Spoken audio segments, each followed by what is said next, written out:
Okay, we're still in Spooky Town. Let's have a quick scan around of shit. Project Dreadboard. Okay. The flashlight slides over an old green chalkboard covered in some scribbles, sketches and schemes like some ancient cave mural. Some of the writing has faded with age, but you can still make out sections here and there. Photos and drawings have been pinned to the board. Let's start with the drawings. These lithe, pointy-eared creatures appear to be different types of welkins. You can make out autumnal candle welkins, casting wax-based magic, translucent welkins with organs shining under their skin, and even ether welkins, hailing from the vast emptiness of the sidereal space. Drama median success. You should adopt one of these welkins as your persona, no longer a mere man, but a welkin. To defeat a welkin, you must become a welkin. One of the welkins, towering among the rest, appears to be different, however. Let's examine it then. This is Varahamira. We'll go with that. Varahamira. A high welkin. Its face white and scarred like cracked marble. This is clearly a welkin supremacist. The note says, all non-welkin races will be purged. Brutal. The Holdor, the Dwarg, the humans, and even the Headless Men, all of them, purged. Imagine a world filled only with Welkin, Green Welkin, Dread Welkin, and the High Welkin to rule them all. The Lieutenant can't help but comment, an inordinate amount of time has gone into drawing these little Welkin creatures. Okay, responses. Why would anyone spend so much time on this? Who are these creatures? Who drew them? Are they real? I have so many questions. I could whisper, one of them is a Welkin supremacist. Well, this has been educational. Nah, let's go for full drama. Political commentary. That one has a great beard too. Kim nods at the Welkin's facial hair. Let's move on. Have a look at the photos. The photo collage depicts barren, icy landscapes wrapped in perpetual night. You see permafrost and glacial landforms, dead trees groaning under the snow. Entire oceans have been frozen from shore to shore. There are pictures of settlements on dried-up riverbeds, abandoned in a storm. Animal corpses in the dark, carcasses and bones. Encyclopedia. You see primitive oil rigs built into glaciers by boreal dwarg. Yurts under the snow, great mammoth-like beasts of burden. Electrochemistry, time to get funky. Albeit dark and cold, this vision also feels cosy in its own way, like eggnog or morphine, a much-needed respite from our own world. A pinned postcard reads, the heat-death scenario. A desperate fight for geothermal energy engulfs the world as Wirral becomes untethered from its sun, drifting through the universe. Cool. Right, schedule time. This is a monthly calendar from the year 50. Cryptic words like sprint, daily minime, and GPI span the marker-drawn grid, the grand scheme of production and money. There we go. Mini-me stands for a mini-meeting. It's part of a bigger framework of managing work called RUN, or Run. Station 41 tried to implement it a few years ago, but failed. Let's keep reading. As time goes on, the numbers in the boxes grow rarer and rarer, and the board becomes an empty snowfield in the final days. Only failure and regret dwell in this region. The Lieutenant looks at the frigid ice field of nothingness and concludes, looks like they didn't make it. A note in the bottom left corner of the chalkboard says, see the production schedule filament for details. Okay, I need to figure out what the password is from this then. The handwriting is only partially legible, but you can still make out 3 slogans. Call in, tune out. Wirral untethered, and heat death of the universe. Well, that's going to be one of my passwords then, isn't it? Let's have a look at this. Frequency fireplace. This old fireplace is covered in lines drawn in blue and red marker, the mesh spreading over the stone like blood vessels on alabaster skin. This is just fucking brilliantly written. It looks ghostly and strangely ancient. Conceptualization. The whole thing resembles Cadran mosaic tiles. Very pedantic. Hold on. How do I know about that? Yep. History class. Students with their textbooks open, studying the roots of our civilization. Those aquarelle blue... Aquarelle? Yeah. Aquarelle blue tiles looked beautiful in the sun. What am I looking at? Radio frequencies, it seems. Okay. For what?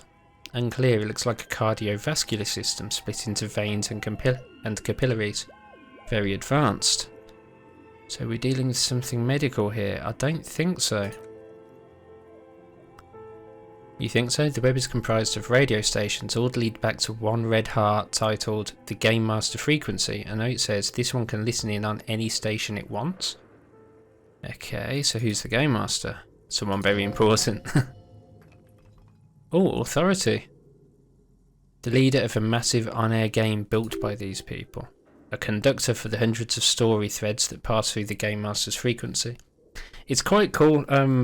I was reading that I think apparently this game is created by people who became friends while playing D&D. And you can really see it in some of the writings in here as well. If it's a game, then who's playing? Whoever decides to call into a call-in station, it looks like. There's no way a little basement studio working here could pull off anything like this. My God! The lieutenant leans closer, his finger tracking the maddening rhizome. It's as if the less money they had, the more ambitious their project became. Why'd you say that, Kim? The schedule. He nods at the calendar on the chalkboard, wiping his marker-stained fingers clean. I know doom when I see it. The company was running out of funding. Let's have a squint at the lines. Nothing. It's just lines. No one has used a fireplace in ages. Developers of the most advanced RPG in the universe. What do you think is going on with that computer, chalkboard, and fireplace?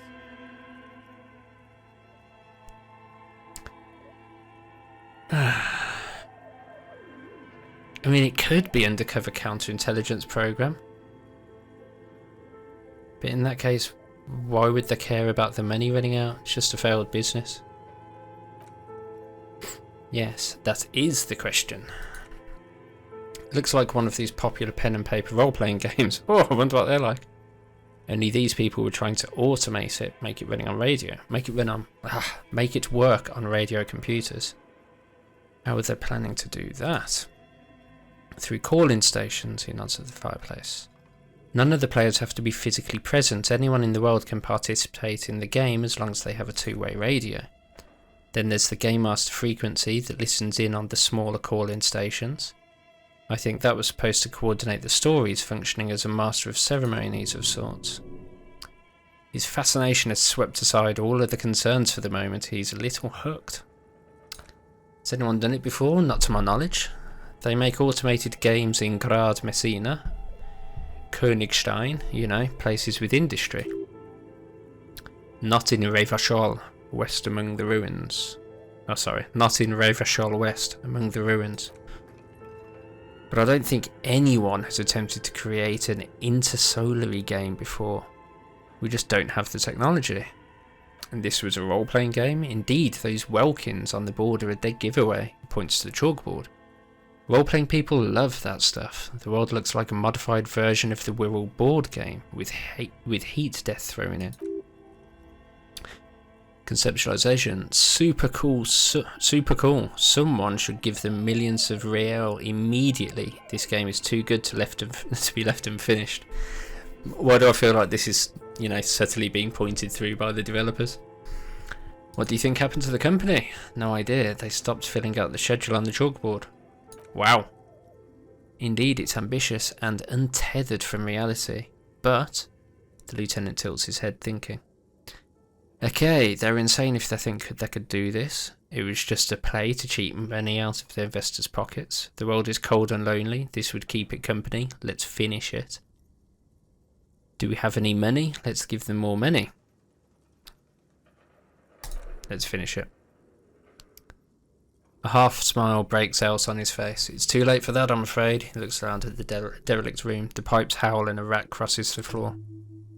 Okay, let's keep moving. Oh, I don't think we've finished in here just yet. I want to see if we can get one of these passwords. Okay, let's try the password.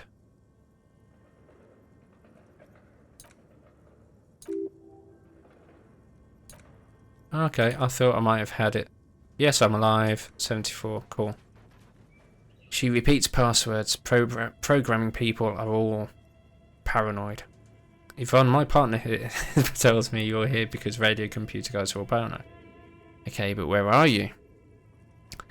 I work as a repeater station at the East Insulindian. That word just sticks in my throat.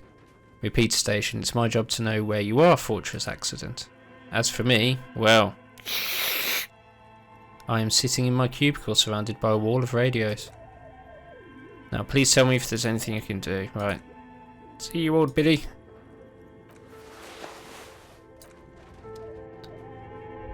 Interesting. I thought I had something that might end up counting as a password.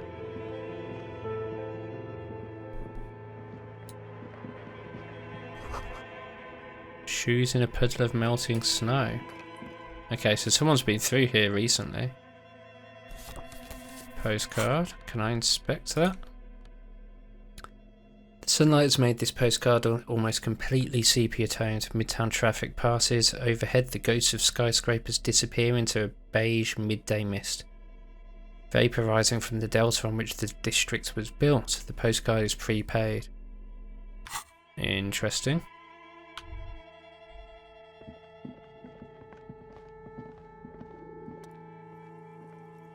An iron safety curtain curves before your eyes. Folded like bellows, it covers half the room, blocking the way into a colossal industrial chimney. What an odd thing to do, nothing happens. Still nothing. This curtain proves to be surprisingly sturdy. Your fist hurts now. Can you please try to refrain from attacking random things? This is not random, this is significant. I want to see what's on the other side.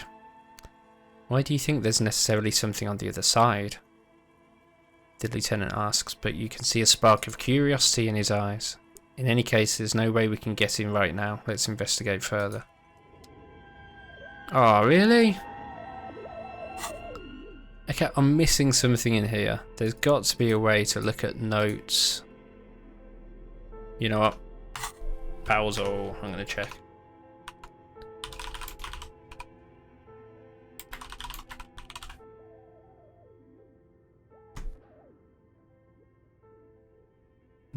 Not that I can immediately see. Okay.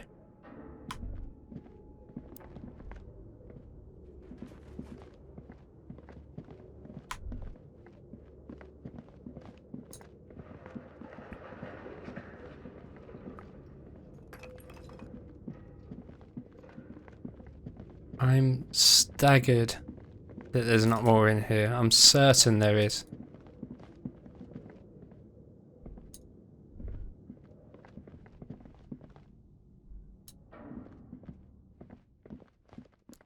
Damn it. I was certain there'd be more to that area. I think I'm missing something there. Right then, old biddy. Time for you to answer some questions.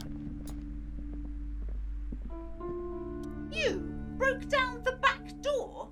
The wards, the door. It's all gone now. Dark psychic energy leeching onto my shop. Okay. I don't know what I was thinking. Sometimes it's necessary.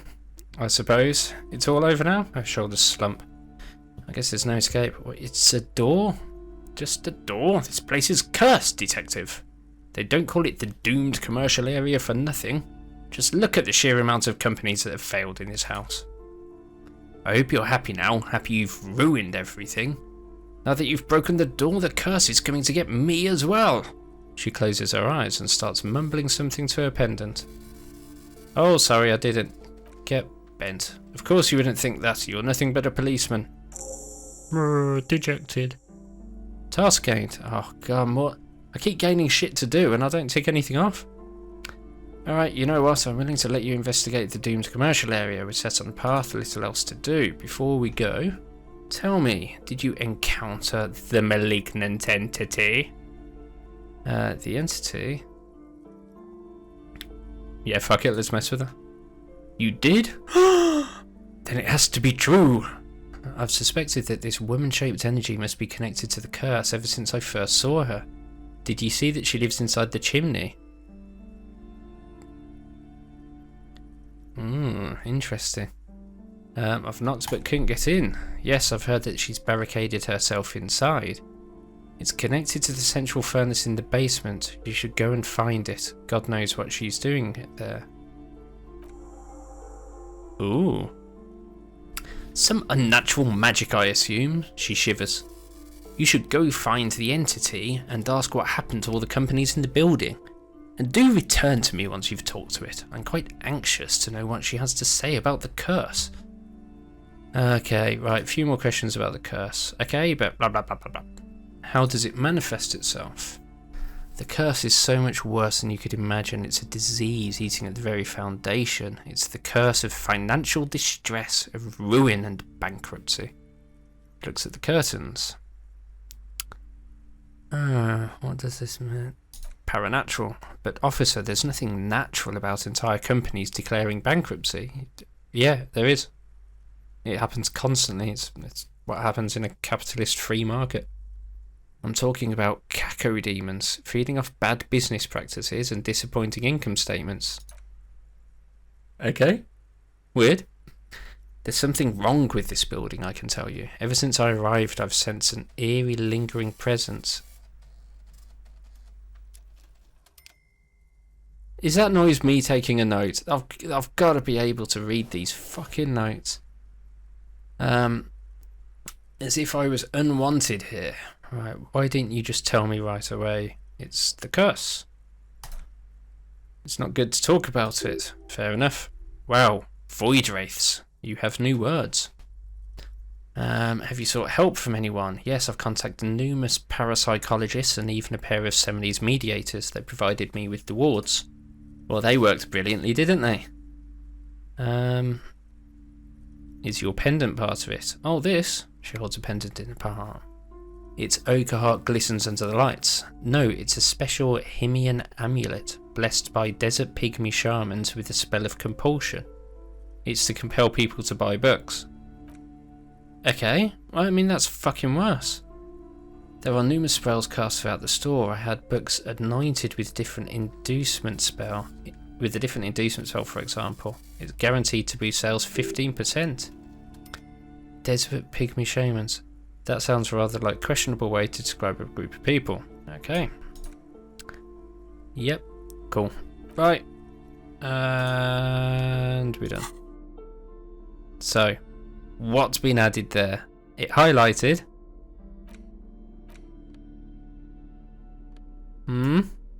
Nothing?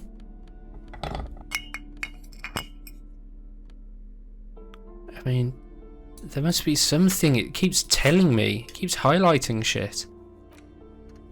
Right, search for the malignant entity. Placent said she lives inside a chimney, find a way in. And it was down through the basement, I believe she said, wasn't it?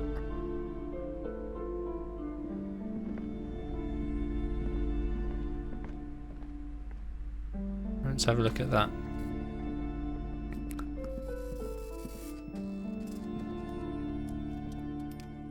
Map wall, several maps. Come on, Elysium. Right, let's have a look at the map of Revachol. You know what?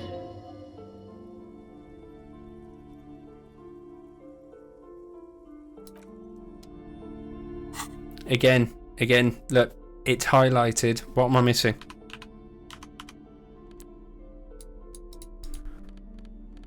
I'm missing something here.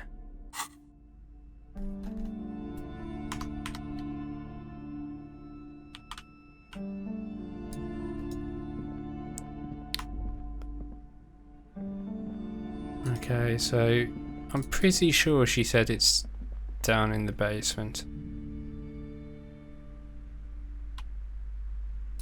have another quick look.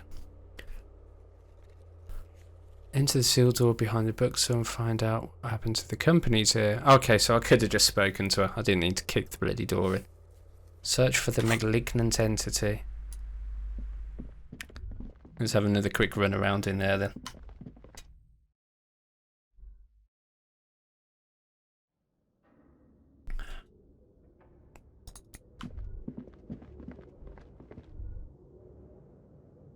Right, nothing in here.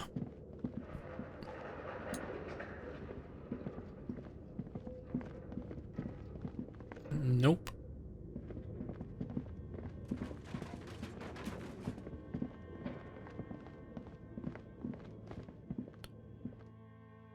Oh.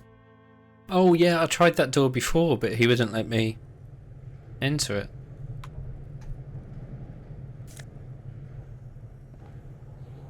Okay, well we're taking all of that.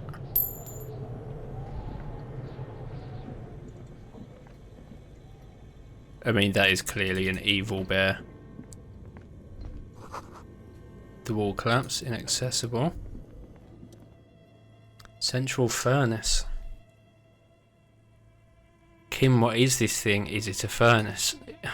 Looks like it. Looks like an old central furnace used to heat the building. It's connected to the chimney. Gingerly pigs inside. No one's used it in ages. No signs of any recent fires, only dead rats. It's dark and grimy here. In the darkness you can hear chatter. It's coming from above. Ooh, a voice or several voices talking to each other near the smoke chamber upstairs. What are you doing? The lieutenant asks when he sees you climb halfway inside the furnace. I hear the murder. Okay, I don't know, but I'm pretty sure I hear someone talking upstairs. Wait, really? He looks up to the ceiling. Maybe it's coming from behind those safety curtains we saw. I mean, that's just stupid. You're right, the rooms do look connected, but malignant entities don't exist, at least not the supernatural kind. Always has to be skeptic, this man. Fuck it.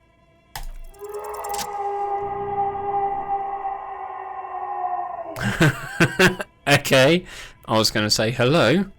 Something breaks loose in you. A mighty bellow echoes through the chimney's depths. The chatter of tiny voices above suddenly cease. Then...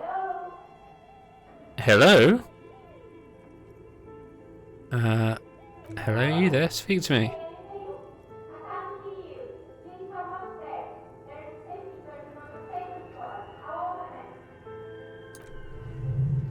You hear a low rumble upstairs, the sound of a curtain being pulled aside. Okay. After you. I'm not going to kick it. I mean, I'm an idiot. But I'm not a complete idiot. Right, let's get eaten by a bear. Ice bear fridge. You see a terrifying ice bear with a strange compartment in his belly. The door is covered in frost and the bear's eyes are glowing red. The bear looks oddly realistic. Is it taxidermy? What is this thing? The lieutenant doesn't answer. His eyes are glued to the animal. A sharp slice of light shines from its mysterious belly door. A gust of freezing cold air rushes to greet you. You hear a low rumble as the bear regulates itself. This is the inside of a refrigerator. The lieutenant takes a peek inside. His hand has found the holster of his gun. Let's look inside the fridge. The shelves are empty. All you see are crumpled ice cream papers with the brand name Revachol Ice City. A handwritten note has been attached to the door. The fridge is huge. Let's take the note. And I've gained a note. You pocket the note and the little fridge magnet keeping on the door. Ah, not cool. Examine one of the wrappers. A friendly cartoon bear smiles back at you from the glossy cellophane wrapper. It looks nothing like the fridge. What the hell is it in here? Good question. It looks like an ice cream fridge. The lieutenant reaches for one of the wrappers. He studies it in the light. So they tried to sell ice cream from this hyper carnivore. I know, says the lieutenant. What an unfortunate marketing choice. What is even worse, the bear is still costing them money to this date. The lieutenant points at the red snaky cable running from the fridge. The fridge buzzes with energy. The electricity bill on this thing must be catastrophic. Okay, let's have a look at that note. Use interact button to investigate. Okay. A note from the fridge. The note is written with a blue pencil on a piece of lined office paper. The kitchen magnets have left spots on its surface. Does it say anything interesting? The lieutenant leans closer to read the crumpled note over your shoulder. Esprit de corps, an easy success. 9 out of 8. This is tangential at best, but the lieutenant's detective instinct is still active. Let's read it. Someone has scribbled S. I can't believe the off-site copy is still here. The illiterate ginger kid keeps stealing stuff from the studio, so I had to hide it somewhere safe. That's Kuno, son of a bitch. You'll find the filament memory with the off-site copy in the frozen ice cream maker. Please take it home ASAP, it's important. I'd do it myself if I lived in a civilized place with a freezer. Take care. Sully's Law. I wonder who wrote that note. Well, it's Sully's Law. Looks like someone from that radio game company upstairs. I'm a little surprised they just left their property lying here. Had to leave in a hurry. Plausible hypothesis. Reminded me again. What's a filament memory? It's on the tapes. It's like the production schedule, and only this one's an off-site copy. It's Kuno.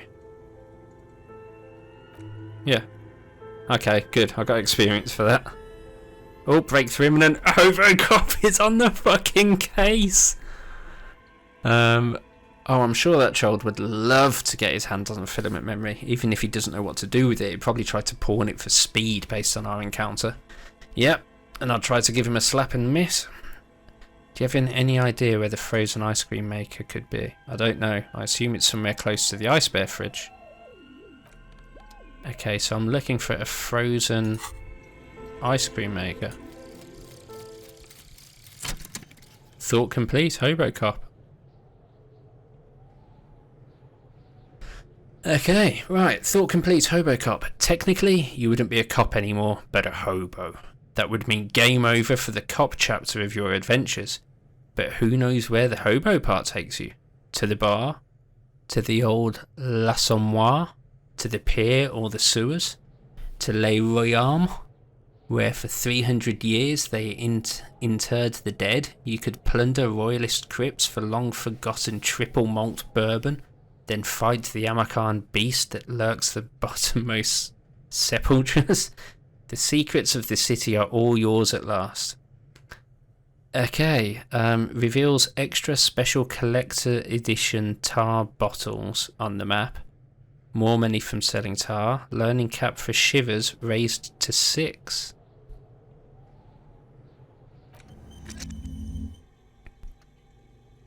Okay.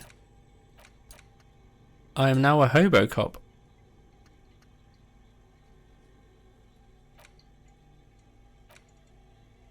Interesting, my experience has set. Oh, that's for the next level. Bonuses. Okay, so I get more money from selling tar. I don't know what that is though. And on the map, I didn't even know I had a bloody map. Okay, well, I think that's a good place to start. We have finally awoken our well, I mean, realistically it's our final form. It doesn't matter what we do with the rest of the game, but we are now officially hobocop. So let's sack this off and go sleep in a doorway. See you next time.